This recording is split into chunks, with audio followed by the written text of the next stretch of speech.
تو آپ نے رمضان المبارک کے اس آخری عشرے کی قدر کرتے ہوئے اپنے گناہوں کی بخشش کروانی ہے اور اللہ اور اس کے نبی پاک صلی اللہ علیہ وآلہ وسلم کو یہ عمل کر کے راضی کر لینا ہے۔ یہ ایسا بابرکت عمل ہے کہ اس کی طاقت کا اندازہ آپ کو خود ہی ہو جائے گا۔ جو بندہ یہ عمل کرتا ہے وہ اتنا فیض پاتا ہے کہ اس کی تمام مسائل حل ہو جاتے ہیں۔ تو ناظرین محترم، وقت کی نزاکت کو مد نظر رکھتے ہوئے آپ کو عمل کا مکمل طریقہ کار بتاتی ہوں کہ آپ نے کس رمضان المبارک سے آخری روزے تک یعنی عشرہ نجات میں جو دعا ذکر کی ہے وہ کس طرح پڑھنی ہے، وہ یہ تسبیح کس طرح پڑھنی ہے۔ آپ نے اس عمل کو کرنے کے لیے کوئی وقت اور جگہ مقرر کر لینی ہے اور اس وقت آپ نے سب سے پہلے نبی پاک صلی اللہ علیہ وآلہ وسلم کی ذات اقدس پر درود پاک کا نذرانہ پیش کرنا ہے۔ ایک مرتبہ ثواب کے لیے میرے ساتھ بھی درود پاک پڑھ لیں۔ اللہم صلی علی محمد وعلی آل محمد کما صلیت علی ابراہیم وعلی آل ابراہیم انک حمید مجید۔ اللہم بارک علی محمد وعلی آل محمد کما بارکت علی ابراہیم وعلی آل ابراہیم انک حمید مجید۔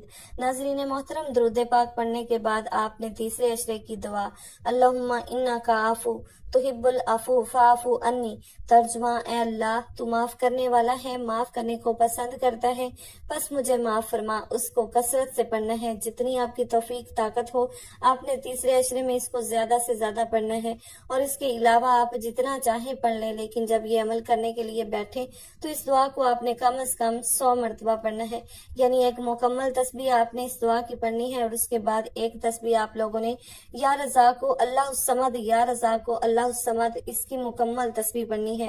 اس کے بعد اتنا ہی درود پاک پڑھنا ہے جتنا آپ نے وظیفہ شروع کرنے سے پہلے پڑھا تھا۔ ناظرین محترم، اس طرح آپ کا یہ عمل مکمل ہو جائے گا۔ تو میرا آپ سب کے لیے یہی پیغام ہے کہ رمضان میں اپنی بخشش کروا لیں، اپنے مرحومین کے لیے دعا کریں، ان کی بخشش کی دعا کریں، اور اپنی دنیا اور آخرت کے لیے اللہ تعالیٰ سے دعا مانگے، اپنے حق میں فیصلے کروانے کے لیے اللہ تعالیٰ سے دعا مانگے، اور 21 رمضان المبارک سے آخری روزے تک کثرت کے ساتھ یہ دعا پڑھتے رہیں۔ وظیفے کا وقت مقرر ہو تو بتائے گئے طریقے کے مطابق وظیفہ کریں، اور وظیفہ کرنے کے بعد جتنا بھی چاہیں اس دعا کو پڑھ سکتے ہیں، اس کا ورد کر سکتے ہیں۔ 21 رمضان سے آخری روزے تک زیادہ سے زیادہ اس دعا کو پڑھ کر اللہ تعالیٰ اور اس کے نبی پاک صلی اللہ علیہ وآلہ وسلم کو خوش کر سکتے ہیں اور اپنی بخشش کروا سکتے ہیں۔ دعا ہے کہ اللہ تعالیٰ ہم سب کو رمضان المبارک کی اس آخری عشرے میں تسبیحات، عبادات، ذکر و اذکار، لیلۃ القدر میں قیام کرنے کی طاقت اور توفیق عطا فرمائے۔ ہم سب کو نماز پنجگانہ باجماعت ادا کرنے کی توفیق عطا فرمائے، اور ہمارا خاتمہ ایمان پر فرمائے، اور رمضان المبارک کے اس آخری عشرے میں اپنی خاص رحمتوں اور برکتوں سے مالا مال فرما کر ہمیں جنت کا حقدار بنائے۔ آمین ثم آمین۔ دعا ہے کہ اللہ تعالیٰ میرا سنانا اور آپ کا سننا اپنی پاک بارگاہ الہی میں قبول و منظور فرمائے۔ آمین۔ ناظرین، گزارش ہے کہ اللہ تعالیٰ کے 99 ناموں میں سے کوئی ایک نام لکھ کر کمنٹ باکس میں ضرور شیئر کریں۔ اللہ تعالیٰ ہم سب کا حامی و ناصر ہو۔ آمین۔ جزاک اللہ خیرا کثیرا۔